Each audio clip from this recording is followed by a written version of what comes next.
जय श्री कृष्ण दोस्तों, फिर से एक बार आपका स्वागत है हमारे दर्पण ज्ञान गीता यूट्यूब चैनल में। मित्रों, आज हम फिर से नई वीडियो और नई जानकारी लेकर आपके सामने उपस्थित हुए हैं। मित्रों, आज की जो कहानी है और आज का जो प्रसंग है वो बड़ा ही ज्ञानवर्धक एवं मोटिवेशनल है। मित्रों, आज हम आपको सुनाने के लिए जा रहे हैं एक बुद्धिमान तोते की कहानी।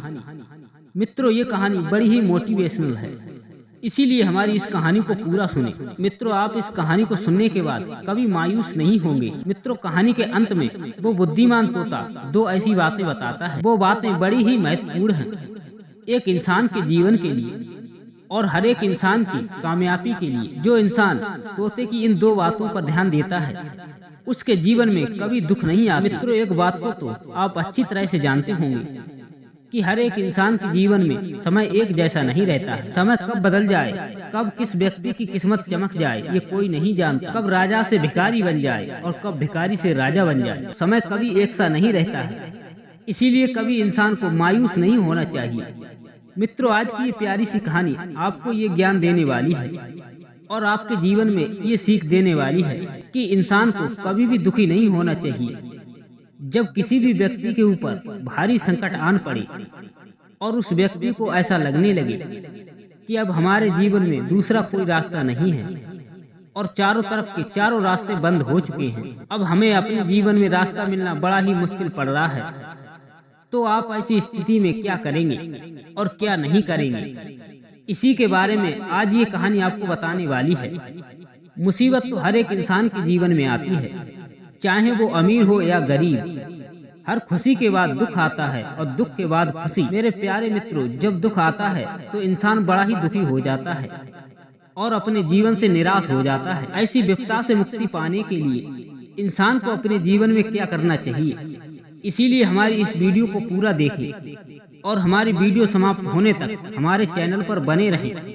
मित्रों, इस वीडियो के माध्यम से आप लोग जानेंगे कि जब भी किसी इंसान के ऊपर यदि कोई भी भारी संकट आन पड़ता है तो वो इंसान ऐसी स्थिति में क्या करे और उस संकट से निकलने के लिए वो ऐसा क्या उपाय करे, इसके बारे में संपूर्ण जानकारी आप सभी दर्शकों को इस वीडियो में मिलने वाली है। मित्रों, कहानी शुरू करने से पहले जो लोग हमसे नए जुड़े हैं वो सभी दर्शक हमारे चैनल को सब्सक्राइब करें, बेल आइकन ऑन करें, अच्छे कमेंट किया करें ताकि आने वाली हर वीडियो का नोटिफिकेशन सबसे पहले आप तक पहुंच सके और मेरे प्यारे मित्रों आप उसका फायदा उठा सके। शुरू करते हैं प्यारे दर्शकों आज की ये प्यारी सी कहानी और ये प्यारा सा वीडियो। मेरे प्यारे दर्शकों, प्राचीन काल की बात है। एक जंगल में घने वृक्ष के ऊपर एक तोता रहता था और वो तोता अपने दो बच्चों के साथ रहता था और उसका जीवन बड़े ही सुख में कट रहा था और किसी भी प्रकार की कोई चिंता नहीं थी और ना ही कोई दुख था। सिर्फ वो अपने बच्चों का लालन पालन कर रहा था और जंगल में मस्ती से रहता था। मेरे प्यारे दर्शकों, उस तोते के नन्हे नन्हे बच्चे बड़े ही सुंदर थे। उस तोते के बच्चों की सुंदरता इतनी सुंदर थी कि हर कोई व्यक्ति उनका दीवाना हो जाए। उस तोते के छोटे छोटे बच्चे बड़े ही सुंदर दिखाई देते थे और वो तोता अपने बच्चों से बेहद प्यार किया करता था और उन बच्चों को जी जान से चाहता था। वो अपने दोनों बच्चों को पाकर वो तोता बड़ा ही खुश था और किसी भी चीज को पाने की आशा नहीं थी। वो ये सोचता था कि ऊपर वाले ने मुझे दो छोटे छोटे बच्चे दिए हैं, ये दोनों बच्चे मेरा सब कुछ हैं। इस बात को सोचकर वो तोता बड़ा ही खुश रहता था। किसी भी व्यक्ति से शिकायत नहीं थी, वो अपना जीवन बड़े ही आनंद से जी रहा था। मित्रों, कहते हैं कि हर खुशी के बाद एक दुख आता है। प्यारे दर्शकों, एक समय की बात है, एक शिकारी उसी वृक्ष के नीचे से गुजर रहा था। तब उस शिकारी की नजर उन छोटे छोटे बच्चों पर पड़ जाती है और उन बच्चों को देखकर वो शिकारी मोहित हो जाता है और खड़ा होकर सोचने लगता है, यदि मैं इन दोनों बच्चों को पकड़कर और राजा को ले जाकर दूं तो वो राजा बड़ा ही प्रसन्न होगा और मुझे बहुत सारा इनाम देगा। इस बात को सोचकर वो शिकारी तोते के बच्चों को पकड़ लेता है और उन छोटे छोटे बच्चों को लेकर वो राजा के दरबार में पहुंच जाता है और जाकर के राजा से कहता है कि हे राजन, कि हम आपके लिए बहुत ही सुंदर चीज लेकर आए हैं और बड़ी दूर से लेकर आए हैं। तब राजा कहता है कि क्या लेकर आए हो आप, हमें बताइए। तब वो शिकारी उन नन्हे नन्हे बच्चों को अपने थैले से निकालता है और निकाल कर राजा से कहता है कि हे महाराज, कि हम आपके लिए 2 छोटे छोटे तोते के बच्चे लेकर आए हैं और आपसे विनती है कि मेरे इन छोटे बच्चों को आप स्वीकार करें। और आपसे एक विनती है कि इन छोटे छोटे बच्चों को आप स्वीकार करें। वो राजा उस शिकारी की इतनी बात सुनने के बाद उन नन्हे नन्हे छोटे छोटे बच्चों को स्वीकार कर लेता है और उस शिकारी को इनाम के रूप में काफी सारी सोने की मोहरें देता है। अब वो राजा अपने नौकरों को आदेश देता है कि दोनों छोटे छोटे बच्चों को एक सोने का पिंजरा बनवाया जाए और उसमें इन दोनों बच्चों को रखा जाए। प्यारे दर्शकों, राजा का आदेश पाते ही एक सोने का बड़ा सा पिंजरा मंगवाया जाता है। उस पिंजरे में दोनों तोते के बच्चों को बिठा दिया जाता है। अब उस महल में जितने भी लोग रहते थे उन छोटे छोटे दोनों तोता के बच्चों से बड़ा ही प्रेम करते थे। जो भी आता उन छोटे छोटे बच्चों से बड़ा ही प्रेम करता। अच्छे अच्छे फल फ्रूट, अच्छी अच्छी चीजें खाने के लिए दी जाती। और इधर राजा का एक छोटा सा बच्चा था, वो भी उन बच्चों के साथ रात दिन खेला करता था और उनके साथ खेल खेल कर मगन रहता था। मेरे प्यारे दर्शकों, राजा को जब भी अपने राजपाट से समय मिलता तो वो भी तोतों के नन्हे नन्हे बच्चों के साथ खेला करता था। कि नन्हे नन्हे बच्चों के साथ खेला करता था। उस तोता के बच्चों की इतनी देखभाल की जाती कि उन्हें किसी भी चीज की जरूरत नहीं पड़ती। यदि राजा को पता चला किसी भी चीज की कमी है तो वो राजा नौकरों की खाट खड़ी कर देते थे। मेरे प्यारे दर्शकों, राजा नौकरों से कहते थे कि इन नन्हे नन्हे बच्चों को किसी भी बात का दुख नहीं होना चाहिए। समय से पहले इन्हें भोजन मिल जाना चाहिए जिससे खाकर इन दोनों का पेट भरा रहे। मेरे प्यारे दर्शकों, ऐसे ऐसो आराम को देखकर एक दिन वो दोनों तोता के बच्चे आपस में वार्तालाप कर रहे थे। उनमें से छोटा वाला तोता अपने बड़े भाई से कहता है कि देखिए भाई, हमारा नसीब कैसा है। हमें अपने नसीब पर गर्व होना चाहिए। हमारे लिए बिन मांगे वो सब चीज मिलती है और हमारे लिए किसी भी तरह की मेहनत करने की जरूरत नहीं पड़ती। और इस महल के तमाम लोग हम दोनों से बेहद प्रेम करते हैं और बेइंतहा मोहब्बत करते हैं। और इस महल में कोई ऐसा व्यक्ति नहीं है जो हमसे प्रेम ना करता हो। और हमारे पास हर वो चीज खाने की है जो हमें इधर उधर घूमने से भी प्राप्त नहीं होती। हम दोनों भाई बड़े ही भाग्यशाली हैं। तब बड़ा तोता उस छोटे तोते से कहता है कि हाँ भाई, आप ठीक कहते हो। हम दोनों भाई बड़े ही भाग्यशाली हैं जो हमें इस राजमहल में कैद करके लाया गया। और राजा के इतने सारे नौकर दिन भर हमारी सेवा में लगे रहते हैं, इसीलिए हमें अपने भाग्य पर गर्व होना चाहिए। और तो और राजा का छोटा बेटा भी हम दोनों भाइयों के साथ दिन भर खेलता है और वो भी हमारा बड़ा ही ख्याल रखता है। वो दोनों तोता के बच्चे इस तरह की बातचीत कर रहे थे और दोनों अपने भाग्य को और मालिक को धन्यवाद दे रहे थे। और वो दोनों अपने भाग्य पर गर्व महसूस करते हैं। कहते हैं मेरे प्यारे दर्शकों कि किसी भी इंसान और पशु पक्षी के जीवन में समय एक जैसा नहीं रहता। अब कुछ समय बीतने के बाद वो ही शिकारी एक दिन फिर से राजा के महल में आता है और उस दिन वो एक काला बंदर लेकर के आता है और राजा से कहता है कि हे महाराज, आज हम फिर से आपके लिए बड़ी दूर से और मेहनत से उपहार लेकर आए हैं। हे महाराज, यदि आप हमारे इस उपहार को स्वीकार करते हैं तो हमारा तो जीवन ही धन्य हो जाएगा और आपकी हम जैसे गरीब पर बड़ी ही कृपा होगी। तब वो राजा उस शिकारी से कहता है कि हे शिकारी, आज कैसा उपहार लेकर आए हो। तब वो शिकारी एक काला बंदर उस राजा के सम्मुख खड़ा कर देता है और राजा से कहता है कि महाराज, कि ये तो बड़ा ही समझदार बंदर है, आप हमारे इस उपहार को स्वीकार कीजिए। तब राजा उस बंदर को भी स्वीकार कर लेता है और उस शिकारी को इनाम में काफी सोने की मोहरें देता है। तब वो शिकारी सोने की मोहरें पाकर उस राजा को प्रणाम करके चला जाता है। मेरे प्यारे दर्शकों, अब जैसे ही राजा के महल में वो काला सा बंदर आता है तो उस राजा के सभी नौकर चाकर उस काले बंदर की सेवा में लग जाते हैं और उस महल के सभी लोग उस काले बंदर से प्रेम करने लगते हैं। और धीरे धीरे उस तोता के बच्चों से सभी का ध्यान हट जाता है। कोई भी व्यक्ति उस तोता के बच्चों की सेवा नहीं करता और उस महल के सभी लोग उस काले बंदर की सेवा करने लगते हैं। उस तोता के बच्चों का कोई भी ख्याल नहीं रखता। यहाँ तक कि उस राजा का लड़का भी वो भी उस काले ही बंदर के साथ खेलने लग जाता है। उस काले बंदर के साथ खेलकर अपना समय व्यतीत करता है। यहाँ तक कि वो राजा भी उस काले बंदर के साथ खेलता है। मेरे प्यारे दर्शकों, वो काला बंदर बड़ा ही शरारती था। दिन भर उछल कूद करता, इधर उधर घूमता। तो उस महल के सभी नौकर चाकर उस बंदर के पीछे पीछे दौड़ते।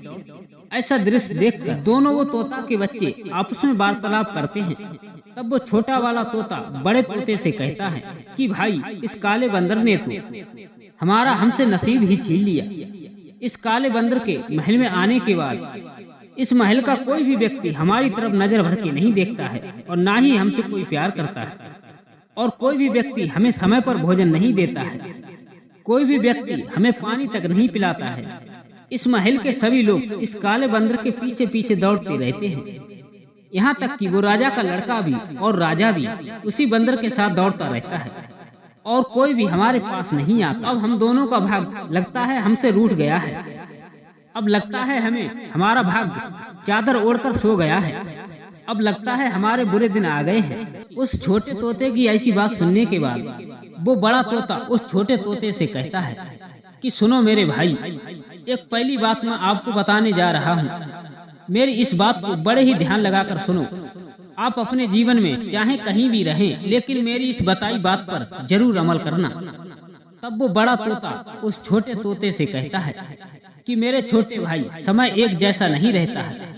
कब किसका समय बदल जाए ये कोई नहीं जानता। कोई भी व्यक्ति इसका अंदाजा नहीं लगा सकता। कब कौन भिखारी से राजा बन जाए और कब कौन राजा से भिखारी बन जाए ये कोई नहीं जानता। समय तो हमेशा अपनी ही रफ्तार से चलता रहता है। कब किसका भाग्य बदल जाए और कब किसकी किस्मत टूट जाए ये कोई नहीं जानता। मेरे प्यारे दर्शकों, बड़ा तोता उस छोटे तोते को ये बात बताता है और उसको शांति दिलाता है कि हे भाई, आप जरा चिंता ना करो। समय कभी किसी का गुलाम बनकर नहीं रहता।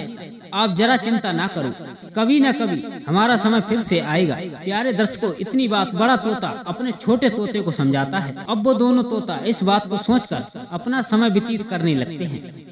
मेरे प्यारे दर्शकों, अब इसी तरह से उन दोनों का समय व्यतीत होता है। अब एक समय ऐसा आता है कि वो ही काला बंदर एक दिन राजमहल में इतना ऊधम मचाता है, इतना नुकसान करता है कि राजमहल की सभी अच्छी अच्छी चीजों को तोड़ देता है और सभी नौकरों को घायल कर देता है और उस राज दरबार में रखे हुए बड़े बड़े ग्रंथों को फाड़ देता है, यानी कि उस राजमहल में तबाही कर देता है। उधर वो बंदर उधर राजा के लड़के को भी घायल कर देता है। तब ये खबर राजा के पास पहुंचती है तो वो राजा तुरंत आदेश देता है कि इस काले बंदर को तुरंत महल से बाहर निकाल दिया जाए और इस काले बंदर को ऐसे जंगल में ले जाकर छोड़ा जाए जहाँ से ये वापस राजमहल ना आ सके। मेरे प्यारे दर्शकों, अब सभी सैनिक उस काले बंदर को पकड़ लेते हैं और उसे एक बड़े से पिंजरे में बंद कर लेते हैं और उस पिंजरे को उठाकर ऐसे सुनसान जंगल में ले जाते हैं और वहाँ ले जाकर उस काले बंदर को छोड़ देते हैं। अब उस बंदर को छोड़ के आने के बाद अब उस महल के सभी लोग उस तोता के बच्चों से बेहद प्यार करने लगते हैं। अब पहले की तरह उनकी देखरेख की जाती है और पहले की तरह उन्हें भोजन दिया जाता है। अब सभी लोग उस तोता के बच्चों से प्रेम करने लगते हैं। उधर वो राजा का लड़का भी उस तोते के बच्चों के पास आता है और उन बच्चों से मीठी मीठी बात करता है और उन्हीं के साथ अपना समय व्यतीत करने लगता है। तब छोटा तोता फिर से बड़े तोते से कहता है कि हमारा भाग्य फिर से जाग गया है और फिर से हमारी किस्मत बदलने लगी है और फिर से हमारे दिन अच्छे आने लगे हैं। मेरे प्यारे दर्शकों, फिर से वो बड़ा तोता उस छोटे तोते को एक ऐसी बात बताता है और उससे कहता है कि सुन मेरे छोटे भाई, मैंने पहले भी तुम्हें एक बात बताई थी कि समय किसी का गुलाम बनकर नहीं रहता है। आज मैं आपको दूसरी बात बताने जा रहा हूँ। मेरी इस दूसरी बात को भी बड़े ही ध्यान से सुनो। इस पृथ्वी के चाहे किसी भी कोने में रहो, लेकिन मेरी बताई हुई इन दोनों बातों पर हमेशा अमल करते रहना और इन्हें याद करते रहना और इन्हें दौड़ाते। मेरे प्यारे दर्शकों, तब वो तोता फिर से दूसरी बात बताता है कि भाई मेरे, आपका समय चाहे कितना भी अच्छा हो, आपकी किस्मत चाहे कितनी भी बुलंदी पर हो, लेकिन उस पर कभी घमंड नहीं करना चाहिए। लेकिन जब आप घमंड दिखाओगे तो जब आप पर दुख आएगा तो आप सहन नहीं कर पाओगे। इसीलिए आप अपनी किस्मत पर और अपने भाग्य पर, जब आपका भाग्य आपका साथ देता हो और आपकी किस्मत यानी साथ देती हो और आपकी किस्मत साथ देती हो, तो कभी भी आपको अपने ऊपर घमंड नहीं दिखाना चाहिए। जो लोग घमंड दिखाते हैं उनका पतन हो जाता है। इसीलिए जब भी आपकी किस्मत साथ देती हो, आपका भाग्य बुलंदी पर हो, तो आपको कभी भी अपने आप पर घमंड नहीं दिखाना चाहिए। और जब भी आपके ऊपर कोई भारी आफत आ जाए तो आपको दुखी नहीं होना है, आपको हिम्मत नहीं हारनी है। चाहे आप पर विपदा कैसी भी आ जाए, संकट चाहे कैसा भी आ जाए, लेकिन आपको डटकर हिम्मत से काम लेना है। यदि आप हिम्मत हार गए तो आपका निश्चित पतन हो जाएगा। इसीलिए आप पर विपदा चाहे कैसी भी आ जाए, आपको डटकर मुकाबला करना है। आप पर विपदा चाहे कैसी भी आ जाए, उसका डटकर सामना करना है और आपको हमेशा हिम्मत से काम लेना है। मेरे प्यारे दर्शकों, बड़ा तोता अपने छोटे भाई को ये 2 बातें बताता है और उस बड़े तोते की बात उस छोटे बच्चे को बड़े ही अच्छी तरीका से समझ में आ जाती है। तब छोटा तोता अपने बड़े भाई का शुक्रिया अदा करता है, अर्थात उसको धन्यवाद देता है। मित्रों, कुछ दिनों के बाद उन दोनों बच्चों पर संकट भी आए और खुशियां भी आई, लेकिन उन दोनों बच्चों ने हिम्मत से काम लिया और किसी भी मुसीबत में उन्होंने हिम्मत नहीं हारी और भारी खुशी पाकर उन्होंने कभी घमंड नहीं दिखाया। मेरे प्यारे दर्शकों, यह काम हर एक इंसान को अपने जीवन में करना चाहिए। यदि आपका भाग्य आपका साथ देता हो और आपकी किस्मत बुलंदियों पर हो तो मेरे प्यारे दर्शकों, आपको कभी घमंड नहीं दिखाना चाहिए। जो लोग अपनी किस्मतों पर, अपनी दौलत पर घमंड दिखाते हैं, ऐसे व्यक्तियों का जल्दी ही पतन हो जाता है। मेरे प्यारे दर्शकों, जब भी आप पर कोई भारी विपदा आती हो तो आप सभी को उसका डटकर सामना करना चाहिए। जो लोग अपने जीवन में मायूस हो जाते हैं, जो लोग संकट को देखकर टूट जाते हैं, उन लोगों का भी पतन हो जाता है। इसीलिए अपनी ऐसी स्थिति में आपको हिम्मत नहीं हारना चाहिए, बल्कि डटकर सामना करना चाहिए, तभी आपकी जीत निश्चय है। मेरे प्यारे दर्शकों, ये कहानी आपको कैसी लगी, हमें कमेंट बॉक्स में अवश्य अपनी राय दें। हम उम्मीद करते हैं ये कहानी आपको जरूर पसंद आई होगी और इस कहानी से आप ढेरों सारी प्रेरणाएं लेंगे और आप अपने जीवन में कभी भी खुशी आने पर कभी घमंड नहीं दिखाएंगे और जब भी दुख आएगा तो आप मायूस नहीं होंगे, बल्कि डटकर सामना करेंगे और आप हिम्मत से काम लेंगे। मेरे प्यारे दर्शकों, मिलते हैं ऐसी और नेक्स्ट वीडियो में। जय श्री कृष्ण, जय श्री राधे।